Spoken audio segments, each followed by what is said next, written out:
Hello student, स्वागत है आप सभी का आपके अपने चैनल गॉड क्लासेस पर। गॉड क्लासेस यानी मैथ्स भी एंड मस्ती भी। तो बच्चों, आज की जो क्लास है उसमें हम करने वाले हैं अप्लाइड मैथमेटिक्स क्लास 11th का चैप्टर सेट्स एंड रिलेशन के इंपॉर्टेंट एग्जांपल्स। ऐसे एग्जांपल्स जो हो सकता है कि आपको थोड़ा परेशान करते हो आपके एग्जाम में, उन एग्जांपल्स में से कुछ आ भी सकता हो।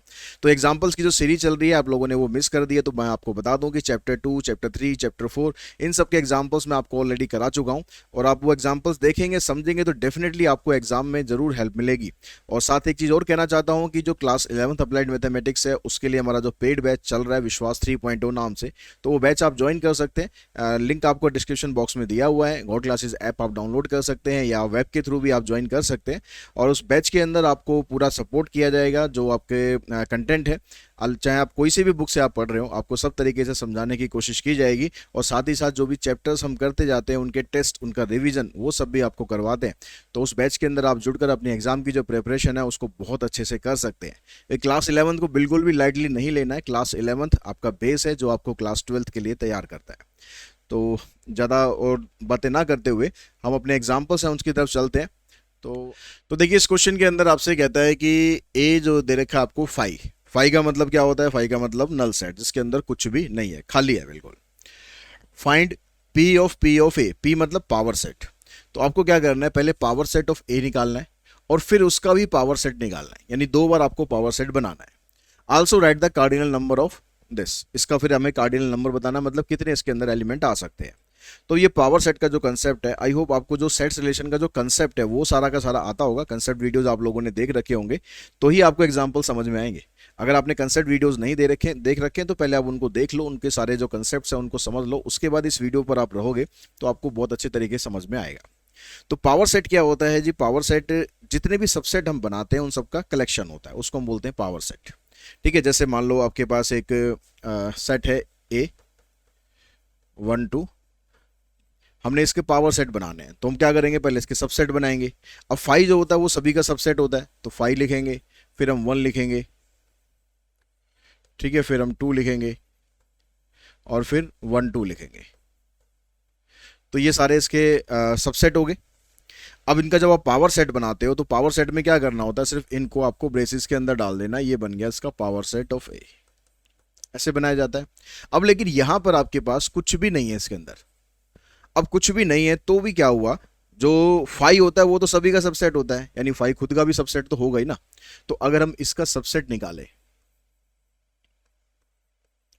सबसेट ऑफ ए, तो ये फाइव तो होगा। और फिर पावर सेट बनाने के लिए क्या करना है आपको, जितने भी सबसेट आए उनको ब्रेसेस में डाल देना, तो वो पावर सेट बन गया। यानी पावर सेट ऑफ ए क्या बन गया, ये बन गया आपके पास फाइव। ठीक। अब ये कहता है कि आपको इसका भी पावर सेट बनाना है। मतलब आप मान के चलो कि ये एक अलग सेट है और आपको इसका पावर सेट बनाना है। अब इसका पावर सेट बनाओगे तो आपको इसके भी सबसेट निकालने पड़ेंगे। सबसेट ऑफ पी ए। अब इसके जब आप सबसेट निकालोगे तो जैसा हमने यहां पर भी डिस्कस किया, हमने यहां पर भी किया कि जो फाइव होता है वो सभी का सबसेट होता है, तो फाइव इसका भी सबसेट होगा। ये वाला फाइव वो नहीं है, ये वाला फाइव नहीं है, ये तो फाइव तो इसका एक एलिमेंट है, जैसे ये है, जैसे ये है, इस तरीके से ये एक एलिमेंट है इसका। ठीक है, तो फाइव सभी का सबसेट होगा तो फाइव लिखेंगे। और फिर आप इसका सबसेट बनाओगे तो इसका सबसेट ये खुद भी बनेगा। इस तरह से ये दो एलिमेंट आ गए। अब जब आप पावर सेट आप इसका लिखोगे, पावर सेट ऑफ ए, तो ये आ जाएगा यहां पर, इसमें ब्रेसेस लगा देना, फाइव और एक फाइव ब्रेसेस के साथ। अब आगे पूछता है कि राइट द कार्डिनल नंबर, मतलब इसके अंदर कितने एलिमेंट है। तो नंबर ऑफ एलिमेंट अगर आप निकालेंगे तो N of P A is equals to 2। एक और दो, दो एलिमेंट इसके अंदर है। तो इस तरह से ये क्वेश्चन करना है। ठीक है, अब नेक्स्ट क्वेश्चन पे चलते हैं। नेक्स्ट क्वेश्चन में आपको दिया हुआ इसने, कहता है कि two finite set have M and K elements. दो फाइनाइट सेट है आपके पास जिसमें एम और के एलिमेंट्स है। If the total number of subset of the first set, total number of first set is 56 more than the total number of subset of second set. जो पहले वाला set है उसके अंदर एम नंबर ऑफ एलिमेंट है, तो number of subset कितने बनेंगे इसमें, number of subset in first set, ये आ गया 2 raised to power m, and number of subset in second set, ये कितने आ जाएंगे, आ जाएगा 2 रेज टू पावर के, 2 रेज टू पावर एम और ये 2 रेज टू पावर के। अब ये कहता है कि जो total number of subset of first set, मतलब ये आ गया 2 raise to power M is equals to 56 more than the total number of subset of second set. Second set में आपके पास ये है, इससे 56 ज्यादा है। तो अब आपको m और k की वैल्यू फाइंड करनी है। अब इक्वेशन थोड़ी यहां पर अजीब सी है, एक ही इक्वेशन है, वो भी m और k दोनों पावर में है, इन दोनों की आपको वैल्यू बतानी है। तो अब वैसे तो आप सॉल्व करोगे तो ये मतलब ही नहीं होता कि ये आपसे सॉल्व हो जाए, ठीक है। इसके लिए थोड़ा सा ट्रिक लगानी पड़ती है। तो आप पहले तो इसको इधर लाओ, 2 की पावर m माइनस 2 की पावर k। अब हमें जो लेफ्ट हैंड साइड में जैसा फॉर्मेट बना है, ऐसा ही फॉर्मेट हमें यहां पर बनाना पड़ेगा। यानी 2 की पावर समथिंग में से 2 की पावर समथिंग माइनस करना पड़ेगा ताकि हमारे पास 56 आ जाए। अब यहाँ 56 को आप पहले फैक्टर बना के देखो कि 56 के क्या क्या फैक्टर बन सकते हैं। तो भाई 56 को हमने लिखा 2 से करेंगे 28 आ जाएगा, फिर 14 आ जाएगा, फिर 7 आ जाएगा। तो ये आपके पास फैक्टर्स हैं। तो मैं इसको ऐसे लिख सकता हूँ यहाँ पर 8 इंटू में 7 56 को। अब यहां पर हमें इस पैटर्न में इसको बनाना है। अगर हम यहां पर ऐसे कुछ होना चाहिए जैसे 2 की पावर 4 माइनस 2 की पावर 3, इस तरह से कुछ होना चाहिए, तब जाके हमारे पास ये बनेगा, ठीक है। तो हम क्या कर सकते हैं, अभी 8 जो है वो 2 की पावर 3 है और ये 2 की पावर 3 माइनस 1 है, ऐसे है। अब यहां से देखो, इसको मैं इसको इससे मल्टीप्लाई करूंगा, 2 की पावर ये हो जाएगा 2 की पावर 6, इसको इससे मल्टीप्लाई करेंगे और इसको इससे मल्टीप्लाई करेंगे तो 2 की पावर 3। अब इसको अगर आप कंपेयर करोगे, अब इसको अगर आप इससे कंपेयर करोगे तो यहां पर m की जगह 6 हमें नजर आ रहा है और k की जगह हमें 3 नजर आ रहा है। तो यही हमारा आंसर है, m equals to 6 and k equals to 3।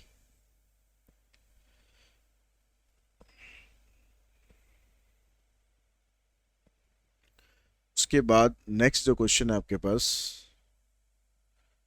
एक क्वेश्चन और था, एक क्वेश्चन यहां पर और रह गया बीच में, चलो इसको अब कर लेते हैं कि two finite set A and B have m and k elements respectively. यहां पर भी वही है कि दो सेट हैं जिसके अंदर m और k एलिमेंट है। If the ratio of the cardinal number of the power set of a to the cardinal number of power set of b is 64:1। अब cardinal number of power set यानी आपको power set में कितने element है वो निकालना है। अब पावर सेट में उतने ही एलिमेंट होते हैं जितने सबसेट होते हैं। तो नंबर ऑफ सबसेट पिछले क्वेश्चन की तरह ही करेंगे हम, number of subset in first set is equals to 2 raised to power m and number of subset in second set 2 raised to power k। तो यही आपके पास जो पहले वाला सेट है, अगर पहले वाले सेट को हम a कंसीडर कर रहे हैं तो इसके जो कार्डिनल नंबर है, two finite set this in this, if the ratio of the cardinal number of power set, cardinal number of power set of a, ऐसे शो करना है। तो जितने सबसेट होते हैं उतने ही पावर सेट के अंदर एलिमेंट होते हैं, ये अपने इससे पिछले क्वेश्चन में भी समझा था, ठीक है। तो ये आ गया 2 raise to power m and number of cardinal number of power set of b, ये आ गया आपके पास 2 रेज टू पावर k। अब इसने आपको बताया कि जो कार्डिनल नंबर हैं दोनों सेट के, पावर सेट के, उनकी रेशियो 64:1 है। तो 64:1 का मतलब आ गया यहाँ पर ये जो NPA है और NPB है, इसकी रेशियो 64:1 है। तो यहां पर आ जाएगा 2 की पावर m, इधर आ जाएगा 2 की power k is equals to 64। इसको आप ऊपर लेके जाओगे, लॉज ऑफ एक्सपोनेंट लगाएंगे, 2 की पावर m माइनस k और 64 को लिख देंगे 2 की पावर 6। अब दोनों साइड्स को आप कंपेयर करेंगे तो m माइनस k की वैल्यू आ गई 6। ये बन गया आपके पास फर्स्ट इक्वेशन। अब सेकेंड इक्वेशन के लिए इसने आपको दिया कि na plus nb equals to 12, na plus N B equals to 12। N A का मतलब cardinal number of power set of A, sorry cardinal number of set of A. A के अंदर कितने एलिमेंट है, ए के अंदर m एलिमेंट है, तो यहां पर आ जाएगा m, इधर आ जाएगा n इक्वल्स टू 12। ये बन गई हमारे पास सेकंड कंडीशन। अब इन दोनों इक्वेशंस को आप सॉल्व करोगे, m माइनस के इक्वल्स टू 6 और m माइनस यहाँ पर n नहीं है, k आएगा यहाँ पर, m प्लस k, इससे कैंसिल, तो 2m equals to 18, it means m की वैल्यू आ गई 9। m को यहाँ पर पुट करोगे, 9 प्लस k इक्वल्स टू 12, तो k की वैल्यू आ गई 3। तो m आपके पास 9 हो गया और k की वैल्यू 3 आ गई।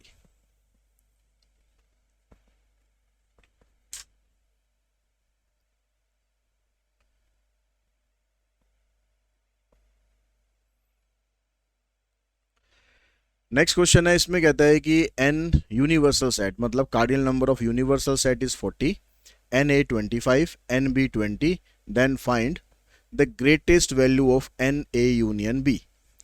अब यूनियन का जो फार्मूला होता है, यूनियन का फार्मूला होता है na प्लस में nb minus na intersection b, ये फार्मूला होता है। अब यहाँ पर इसने कहा कि आपके पास यूनिवर्सल सेट के अंदर 40 एलिमेंट्स हैं, तो यहाँ पर जब ये 40 एलिमेंट है तो टोटल मिलाकर जब आप इसका यूनियन करोगे तो यूनियन में से आप 40 से ज़्यादा वैल्यू तो ले ही नहीं सकते हो, 40 से ज़्यादा वैल्यू तो आप ले ही नहीं सकते, क्योंकि टोटली यूनिवर्सल सेट में 40 एलिमेंट्स हैं। यानी जो इसकी ग्रेटेस्ट वैल्यू आएगी यूनिवर्सल सेट की वो हो सकती है 40, क्योंकि यहाँ पर आपको इंटरसेक्शन तो दिया नहीं है। तो जो फर्स्ट पार्ट है इसका आंसर आ जाएगा greatest value of N A union B is equals to N of universal set, और यूनिवर्सल सेट है हमारे पास 40। तो सेकंड पार्ट में आते हैं, तो यहां पर कहता है कि the least value of N A intersection B, जो लीस्ट वैल्यू क्या होगी। अब हमें ये पता चल गया कि जो यूनियन की है ग्रेटेस्ट वैल्यू 40 हो सकती है, यानी यूनियन के अंदर 40 या उससे कम एलिमेंट हो सकते हैं। तो N A union B less than equals to 40 हो सकता है मैक्सिमम, या उससे कम हो सकता है। ठीक है, अब यहां पर आप फार्मूला लगा दो, N A plus N B minus N A intersection B less than equals to 40। A आपके पास है 25, बी है 20, ये आपको फाइंड करना है। 45 हो जाएगा, 45 को वहां लेके जाएंगे तो माइनस हो जाएगा,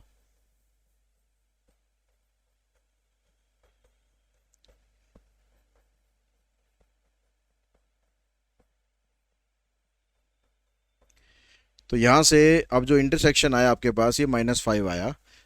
अब यहाँ से माइनस जब आप कॉमन निकालते हो तो आपको पता है कि जो इनइक्वलिटी होती है उसका साइन क्या करते हैं हम, चेंज कर देते हैं।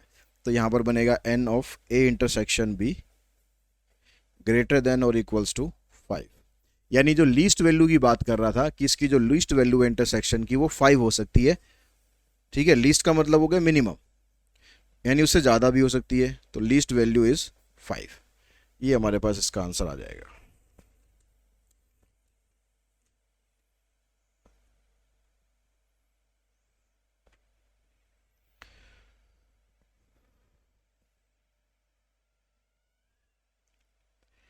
नेक्स्ट क्वेश्चन है, कहता है कि there are 200 individual with a skin disorder, 120 had been expose to the chemical C1, 50 to the chemical C2 and 30 to both the chemical C1 and C2। ये कह रहा है कि आपके पास जो है 200 इंडिविजुअल्स यानी 200 लोग हैं जिनको कोई स्किन डिसऑर्डर हुआ है, स्किन की कोई बीमारी हुई है। अब उसमें से जो 120 हैं वो केमिकल C1 की वजह से हुए हैं बीमार, और जो 50 हैं वो केमिकल C2 की वजह से हुए हैं, और 30 लोग ऐसे हैं जो दोनों केमिकल की वजह से बीमार हुए हैं। Find the number of individual expose to chemical C1 but not chemical C2। तो हम क्या करते हैं, जो इन्फॉर्मेशन आपके पास पहले है, यहाँ पर 200 इंडिविजुअल है, तो 200 इंडिविजुअल हैं, तो इसका मतलब हो गया कि ये 200 आपके पास आ रहा है, ये यूनिवर्सल सेट है।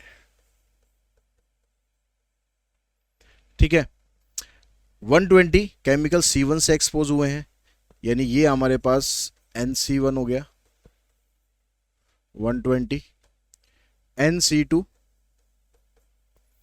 50 है, और जो दोनों केमिकल की वजह से बीमार है मतलब इंटरसेक्शन हो गया C1 इंटरसेक्शन C2, ये है कितने 30। तो अब पहले हम यूनियन इसका निकाल लेते हैं कि यूनियन कितना बनेगा, C1 यूनियन C2। तो यूनियन का फार्मूला वही लगेगा NC1 प्लस में NC2 minus NC1 intersection C2। तो ये आ गया 120 प्लस 50 माइनस 30, तो 170 माइनस 30 करोगे 150 आ जाएगा,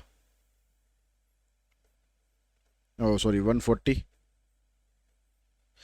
तो 140 लोग ऐसे हैं जो केमिकल C1 की वजह से या केमिकल C2 की वजह से बीमार हैं।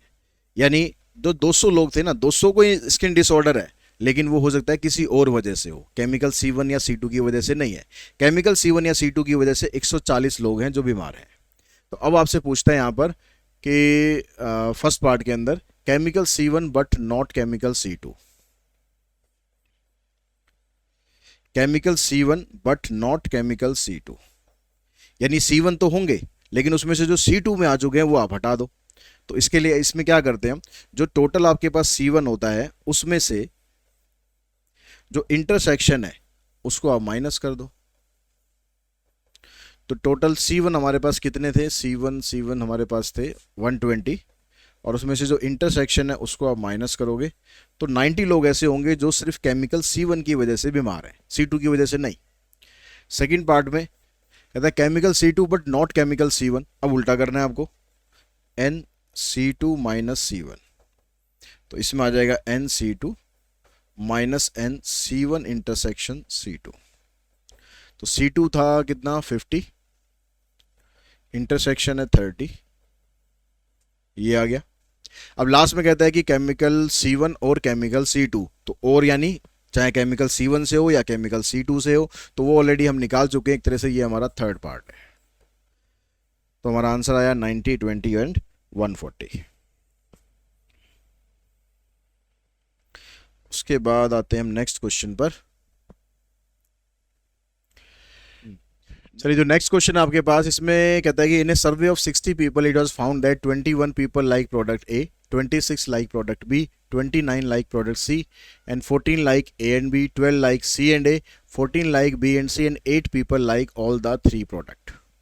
तो इस तरह का जो क्वेश्चन होगा जिसमें आपको 3 सेट्स दिए होते हैं, तो इसके क्वेश्चन को अगर आप वेन डायग्राम से करोगे तो हमेशा आपको आसान पड़ेगा। तो वेन डायग्राम हम बनाते हैं यहाँ पर प्रोडक्ट ए का, प्रोडक्ट बी का और प्रोडक्ट सी का, ए बी सी। अब इसके जितने भी ये पार्ट्स क्रिएट हुए हैं इन सभी पार्ट्स को किसी अल्फ़ाबेट से आप डिनोट कर दो। तो हमने ये ले लिया ए, ये बी, ये सी, ये डी, ई, एफ और जी। अब हमें इन सब की वैल्यू निकालनी है, A B C D E F G, सब की वैल्यू निकालेंगे। वैल्यू जब आप इनकी निकाल लोगे तो आगे यहाँ पर जो भी क्वेश्चन दे रखे होंगे सबके आंसर आप बड़े आराम से निकाल सकते हो। कोई फार्मूला इसमें आपको लगाने की जरूरत नहीं है, बस आपको कॉमन सेंस थोड़ा सा लगाना है। जो स्टेटमेंट है उसको पढ़ के ध्यान से इनकी वैल्यूज़ निकालनी है। अब इनकी वैल्यूज़ निकालने के लिए हम क्या करते हैं, हम रिवर्स ऑर्डर यूज़ करेंगे। अक्सर आपने देखा होगा जो हम नॉर्मली वॉक करते हैं तो बहुत बढ़िया फ़ायदे होते हैं वॉक करने के, लेकिन अगर आप रिवर्स वॉक करते हो तो उसके भी फ़ायदे होते हैं। तो यहाँ पर हम रिवर्स वॉक करना सीखेंगे और उसके जो फ़ायदे हैं वो भी हम समझेंगे।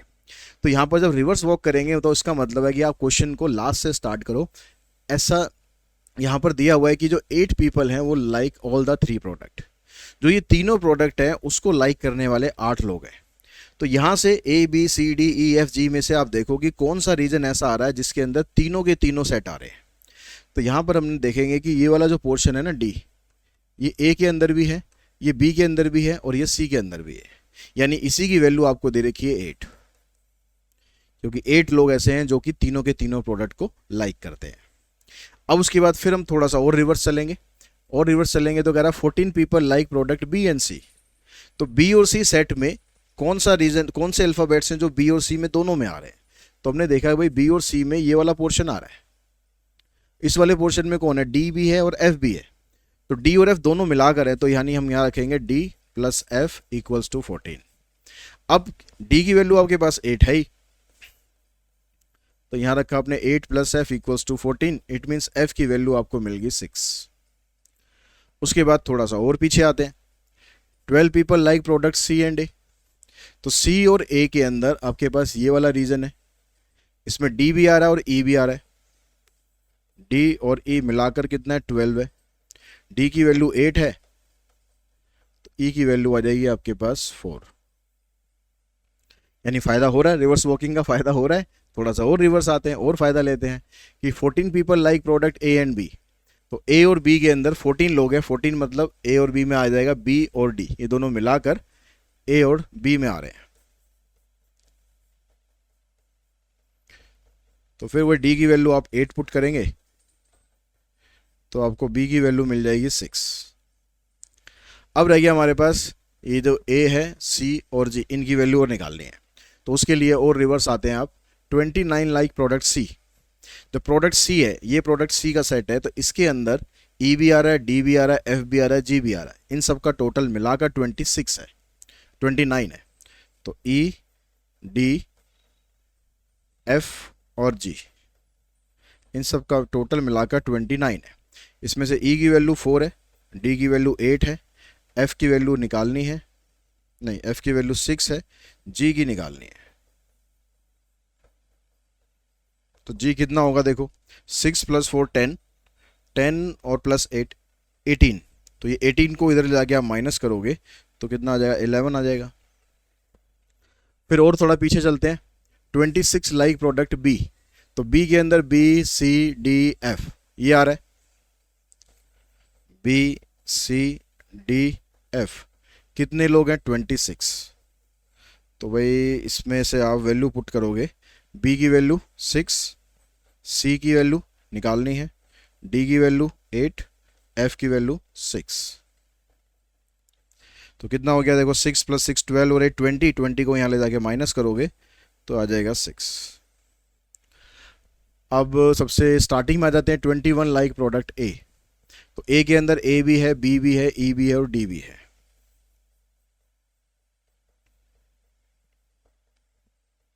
ए की वैल्यू तो निकालनी है, बी हमारे पास है 6, ई है 4 और डी है 8। 6 + 4 10, 10 और 8 18, 18 को माइनस करोगे तो ए की वैल्यू आ जाएगी 3। तो सारी वैल्यूज आपके पास आ गई। अब इस क्वेश्चन पे चलेंगे, ठीक है। इस तरह का जो भी क्वेश्चन आएगा पहले सारी वैल्यूज निकाल लो, बाद में देखो कि क्या आपसे पूछा है। How many people like product C only, खाली सी, ओनली सी। तो सी के अंदर ये सारा गाना था, लेकिन ये ऐसा है जो इसमें भी है, ये ऐसा है जो इसमें भी है, ये ऐसा है जो इसमें भी है। तो इसका मतलब खाली जो सी है उसमें सिर्फ जी आता है, यानी पहले वाला जो है हमारा उसका आंसर आ गया 11। जी की वैल्यू कितनी थी, 11। तो ये हमारा आंसर आ गया। सेकेंड पार्ट में क्या कहता है कि how many people like at least one of the 3 product. ये कह रहा है कि कम से कम एक प्रोडक्ट वो लाइक करें। तो कम से कम एक लाइक करने का मतलब है अगर 2 लाइक करते हैं तो भी कोई दिक्कत नहीं है, अगर तीनों लाइक कर लेते हैं तो भी कोई दिक्कत नहीं है, कंडीशन तो हमारी फुलफिल हो रही है।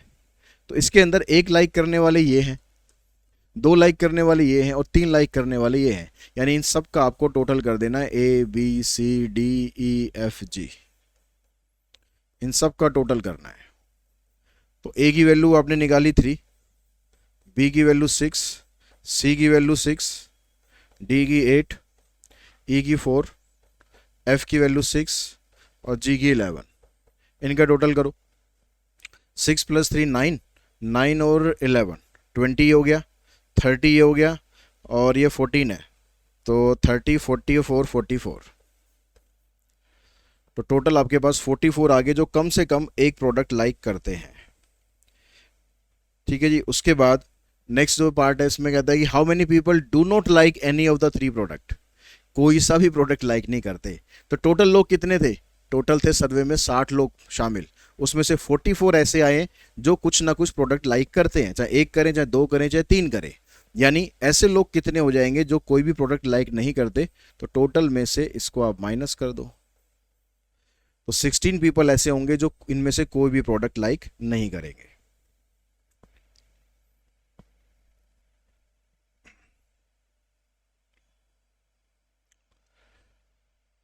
In an university, out of 100 students, 15 offered maths only, 12 offered stats only, 8 offered only physics. 40 offered physics and maths, 20 offered physics and stats, 10 offered maths and stats, 65 offered physics. By drawing a Venn diagram, find the number of student.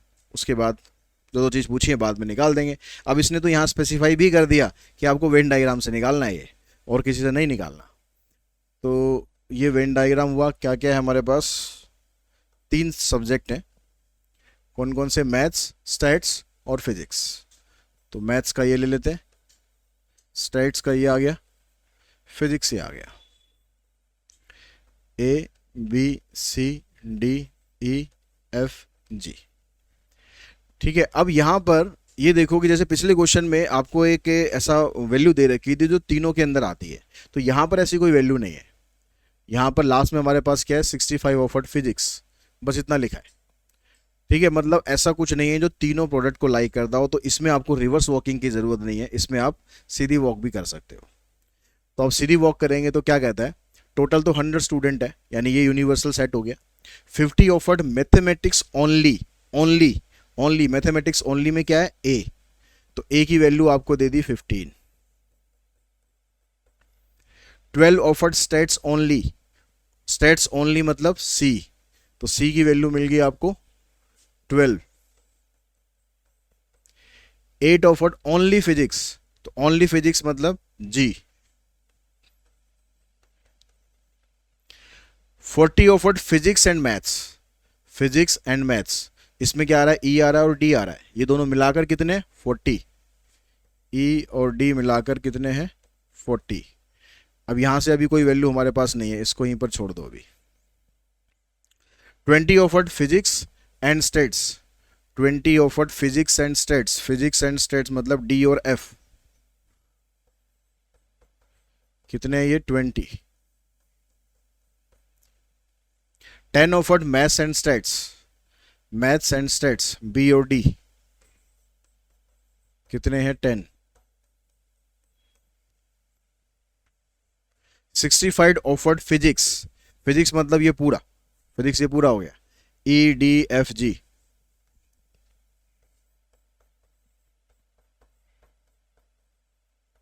ये मिलाकर कितने हैं आपके पास 65। बस ये आपको situation दे रखी है, अब इनसे आपको इन सब की वैल्यू पहले फाइंड करनी है। अब यहाँ पर जो लास्ट वाला आपके पास आ रहा है, देखो इसमें ई और डी है, तो ई और डी में, ई और डी दोनों की जगह पर मैं पुट कर दूं, यहाँ पर इन दोनों की जगह पुट कर दूं 40। एफ हमें पता नहीं है अभी, लेकिन जी की वैल्यू तो है हमारे पास 8, तो 48 हो गया। तो एफ की वैल्यू निकालनी है तो 65 माइनस 48 यानी 17 आ गया। एफ की वैल्यू अगर 17 आ गई तो उसको आप यहां पर पुट करोगे तो डी की आ जाएगी, तो from second D plus 17 equals to 20, इसका मतलब डी की वैल्यू 3 आ गई। जब डी की वैल्यू आ गई तो ई की भी आ जाएगी भाई, ई प्लस 3 इक्वल्स टू 40, मतलब ई की वैल्यू 37, और जब यहां पर पुट करोगे तो बी की भी आ जाएगी, बी प्लस 3 इक्वल्स टू 10, यानी बी की वैल्यू आ गई 7। तो अब जितने भी हमने अल्फ़ाबेट्स यहाँ पर लिए थे ए बी सी डी ई, सब की वैल्यू आपके पास आ गई। अब क्वेश्चन पे आ जाओ, कहता है कि हु ऑफर्ड मैथमेटिक्स, अब खाली इसने मैथमेटिक्स बोला है, तो मैथमेटिक्स के अंदर ये सारे हैं, ए भी है, बी भी है, डी भी है, ई भी है, इसने ओनली वर्ड यूज़ नहीं करा, और ओनली की तो वैल्यू इसने ऑलरेडी दे रखी थी। तो इसका मतलब मैथमेटिक्स में आपके पास क्या क्या है, ए बी डी और ई। ए की वैल्यू कितनी आई है, ए की वैल्यू 15 थी, बी की वैल्यू 7 आई है, डी की 3 है, और ई की वैल्यू कितनी 37। तो 37 और 3 40 ये हो गया, और 22 ये हो गया, यानी 40 62। ये तो आ गया आपके पास फर्स्ट पार्ट। सेकंड पार्ट में कहता है कि ऑफर्ड स्टेट्स, तो स्टेट्स के अंदर क्या क्या है, बी सी डी एफ, तो बी की वैल्यू 7, सी की वैल्यू 12, डी की 3, और एफ की वैल्यू 17। तो 17 और 3 20, 20 और 19 ये हो गया, तो 39। थर्ड में क्या कहता है, did not offer any of the above 3 subject, यानी ऐसे स्टूडेंट जिनको इनमें से कोई भी सब्जेक्ट नहीं मिला। तो जो इसका टोटल आएगा, इन सब का जो टोटल आएगा उसको आपको माइनस कर देना यूनिवर्सल सेट में से, यानी 100 में से माइनस करना है आपको A B C D E F G, इन सब का टोटल। तो ए की वैल्यू आपके पास है 15, बी की वैल्यू 7, सी की वैल्यू 12, डी की 3, ई की वैल्यू 37, एफ 17 एंड जी 8। इन सब का टोटल करो। अब देखो 15 ये हो गया, 15 ये हो गया, 30 ये हो गया, 30 और 30 60, 67 यहाँ तक हो गया। 67 में 7 प्लस कर देंगे आ जाएगा 74, 74 में 8 प्लस करेंगे तो कितना आ जाएगा 82, और 82 के अंदर 17 प्लस करोगे तो 82 प्लस 7 89, 99। तो 100 में से 99 माइनस करोगे तो एक स्टूडेंट ऐसा निकलेगा जिसको इसमें से कोई भी सब्जेक्ट ऑफर नहीं किया गया। तो 62, 39 और 1 ये आपके आंसर आ गए।